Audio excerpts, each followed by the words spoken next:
Hello everybody, welcome back to my channel. My name is Heidi and I am currently doing a 30 days to change my ways, and we are now on week 2. So this is the third day into week 2, but I've just not recorded because I've been a busy little bee. However, so what I'll do is I will bring you up to speed with, first of all, let me just slow down a minute. So I find myself back in the car and I'm not actually going anywhere. I've just had to move my car in the car park where I live because I have someone coming to look at my car exhaust because my MOT is due at the beginning of September. So I've got a month and I know that I've got a hole in my exhaust.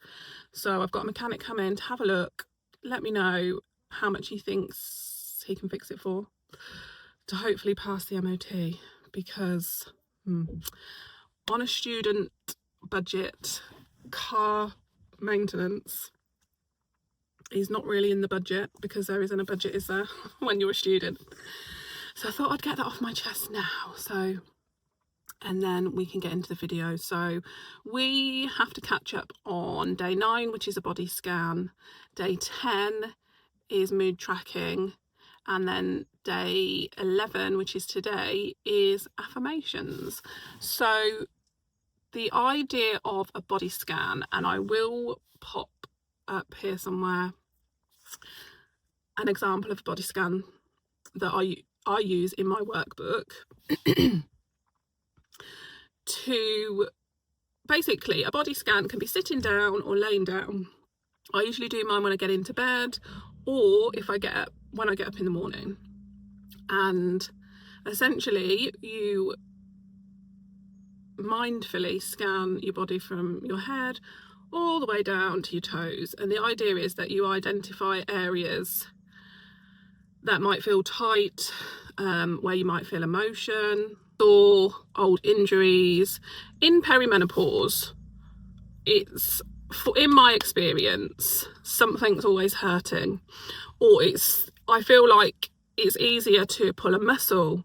You know, I think I stretched my arm the other day and I pulled the muscle at the back. I just thought, seriously, is that even a thing? But it is a thing, and especially if you're not someone that does regular exercise, I feel it's really easy to pull a muscle in midlife, in perimenopause.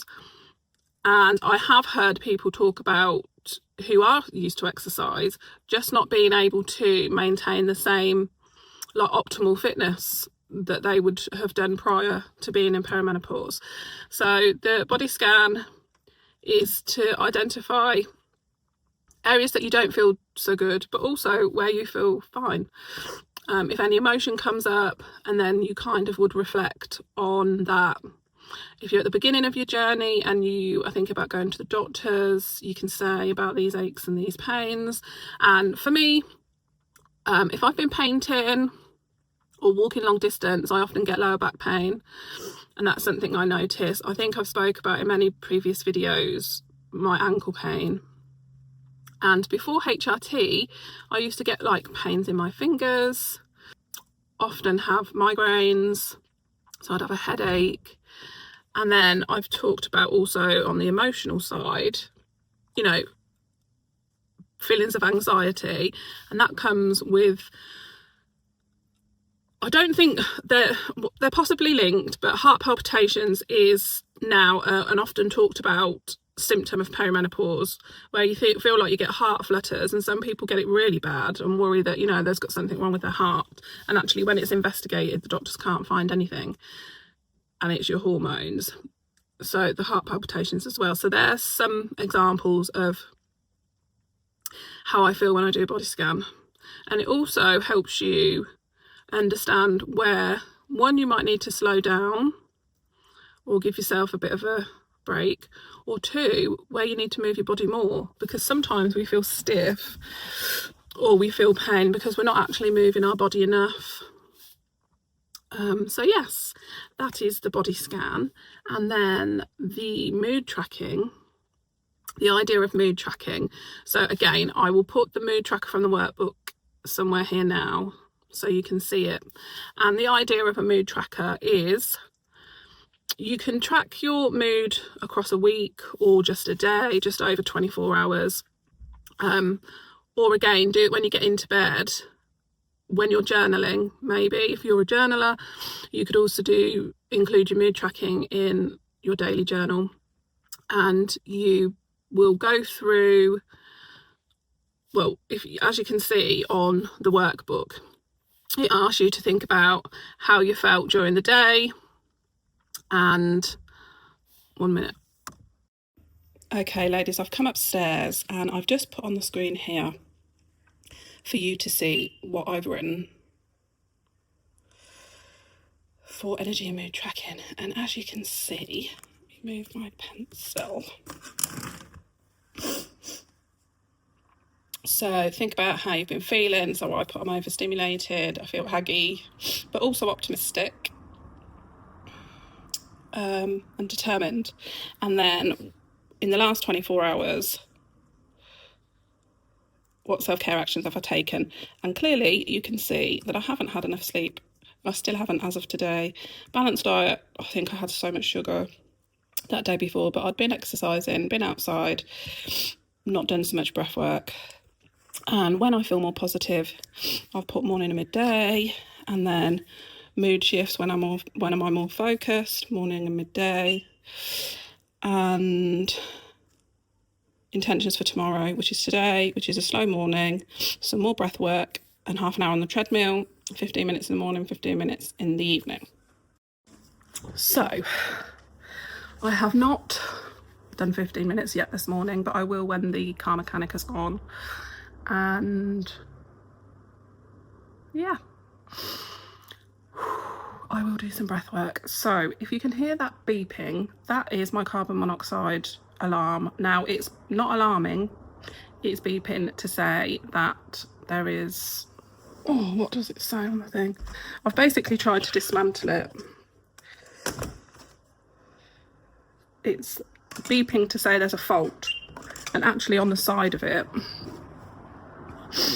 it says that it should be replaced by May 2026. So it's Sunday, it's currently Sunday, so on Monday I need to phone, sorry, I haven't got my tripod again, people. So on Monday I need to contact the housing. I have already ordered a new one on Amazon anyway to replace it, and I've got one on the ceiling, so I don't know why I've got a portable one as well. But yeah, anyone in rented accommodation, if it starts beeping, it's probably expired or there's a fault with it. And if you can see in the background, you can see a bit of my painting. I'm still yet to finish. If you can see the white woodwork where the washing basket is, that is also going to be black, but I wanted the pinky terracotta colour to dry properly before I do that, which I will probably do this evening. So yes, so today's affirmation. So I will come back once the mechanic has gone, probably a bit more later on today, and talk about affirmations. Hello, welcome back to the evening. And the evening time is when apparently my household comes alive. So I've just done some time on the treadmill and I can hear Fabi rapping and Arabella screeching. So if you hear any funny noise in the background, that's what it is. But today was affirmations, wasn't it? So I have had a look at the affirmations. So affirmations day is all about affirming what we're capable of. By the way, I've started the painting, I've taped it off. It just needs one more coat. And then that will be done. So that's part of the exercise I've done tonight. And then the treadmill, I was supposed to do 30 minutes, but I'm only going to do 20 because I've been painting. And so I've done half.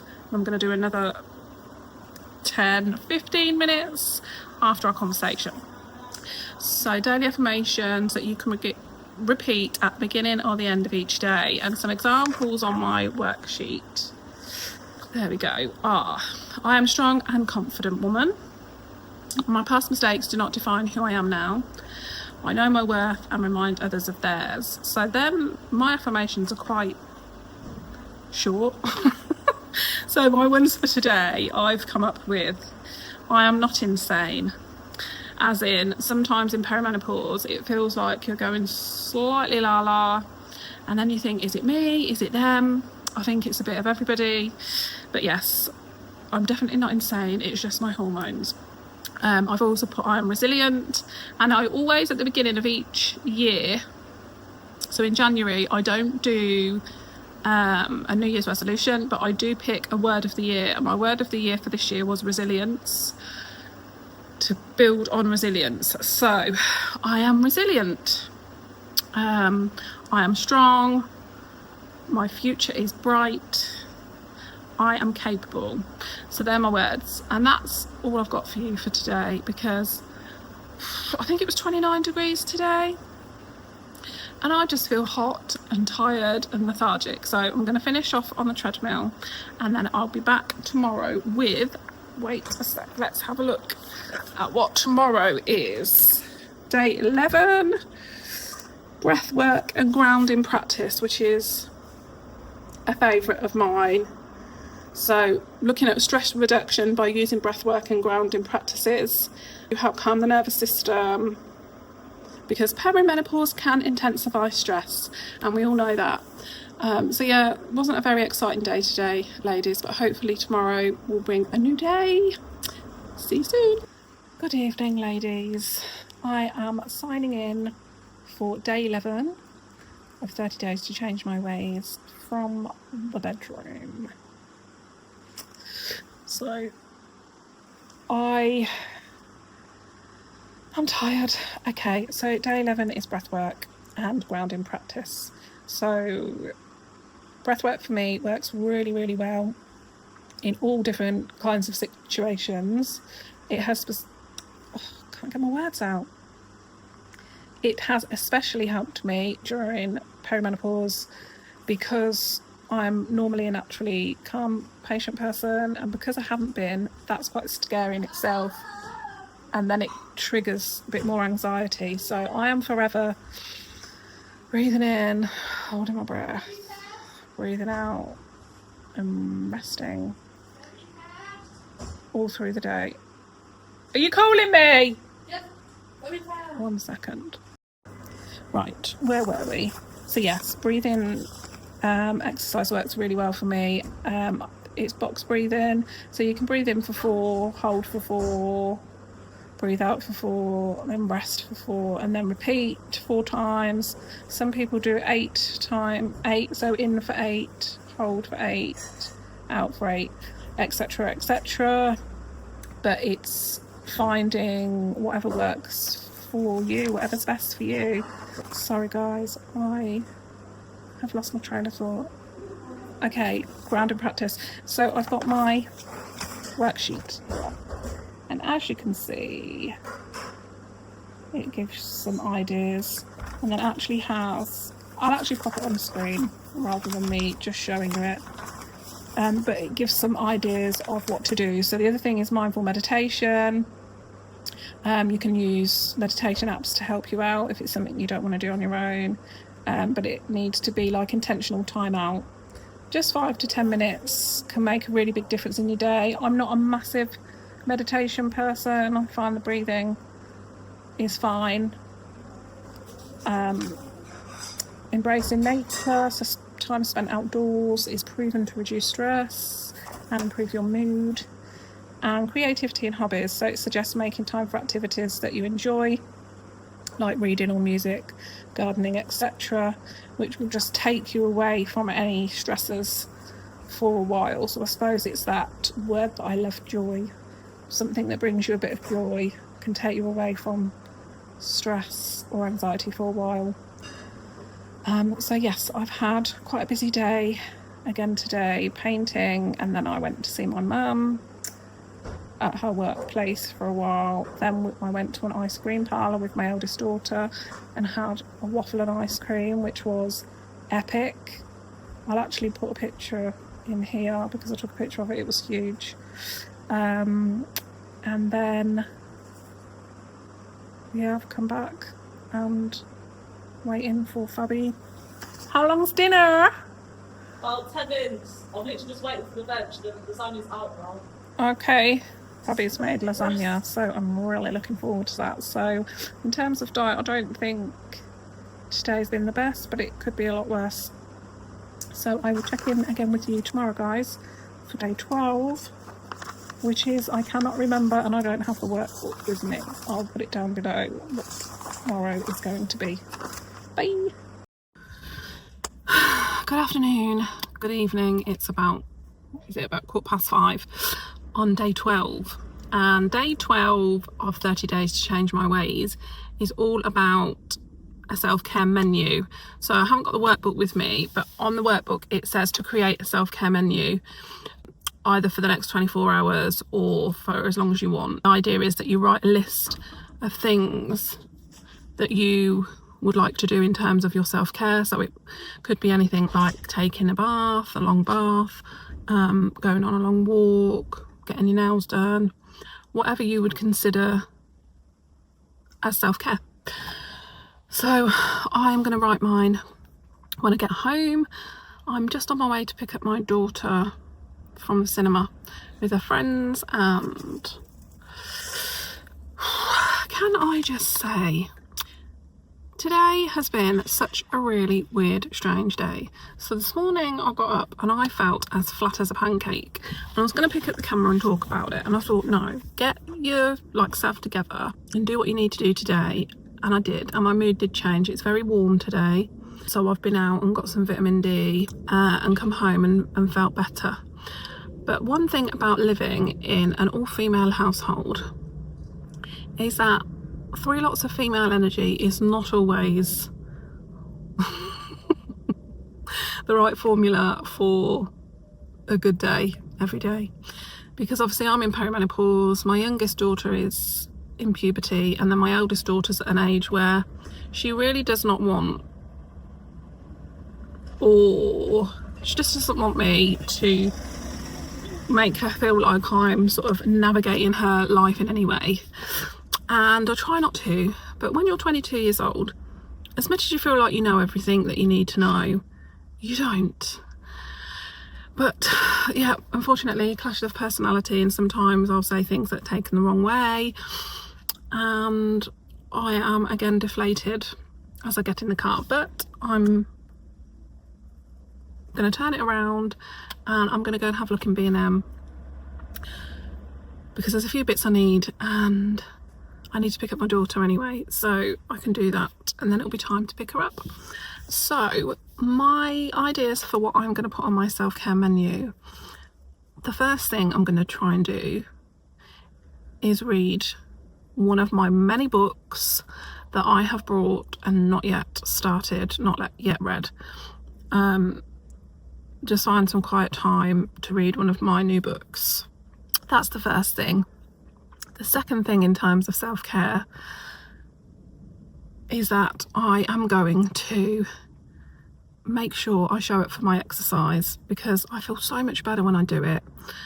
And I know some people might think, that's not really self-care, is it?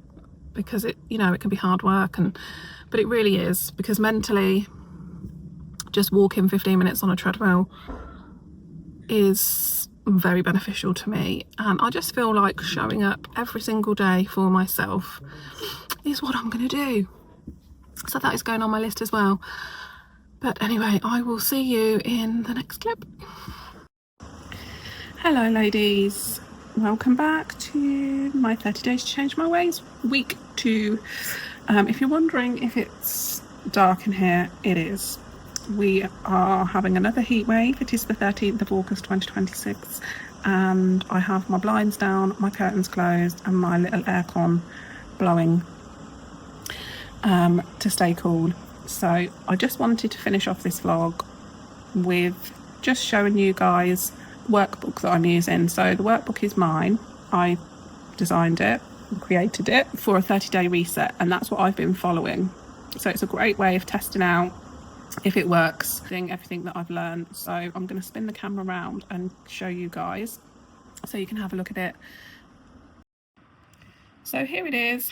Navigating Perimenopause, a 30-day guided reset workbook and journal. So I've been working through this. So I've got a welcome, the results and the benefits of completing the 30-day workbook, what it offers, and then I've got a section which is Foundations of Self-Care, which is like basics on nutrition, moving mindfully, so stuff that is actually in the workbook, but like a summary if you like. And then here it starts. So this was week 1 that I've already completed, where we did the wheel of life and things like that, and the values. I'm just going to spin past this really quickly because I'm just about to finish week 2, which is, if you can hear background noise, it's one of my daughter's phones. Never a quiet day in this house. So here's week 2. We've been doing body and energy reconnection. So we did the body check-in, the mood tracker, affirmations, breath work, and the self-care menu. And then the last 2 days are always rest and reflect days. Affirmations, breath work, there's the box breathing that we did, or that I did, I should say, the self-care menu, and rest and reflect journaling. So for week 3, we have got identity and emotional clarity, and it's going to be about letting go, emotional vocabulary, life timeline mapping, which is quite interesting. That can be quite an emotional sort of activity to do, because it's basically going back as far back as you want to, like into childhood if you want, and there's good and bad, isn't there, in all our life experiences. So that can be quite an emotional thing. Future self visualization and rewriting your narrative. So that's the exercise for next week. So I'm going to sign off because the noise of that other phone is driving me into insanity. I should have shut the door really, but I'm signing off. I hope the little snippets that I've shown this week have helped someone in some way, and I hope you join me again for week 3. So thanks for watching. Bye.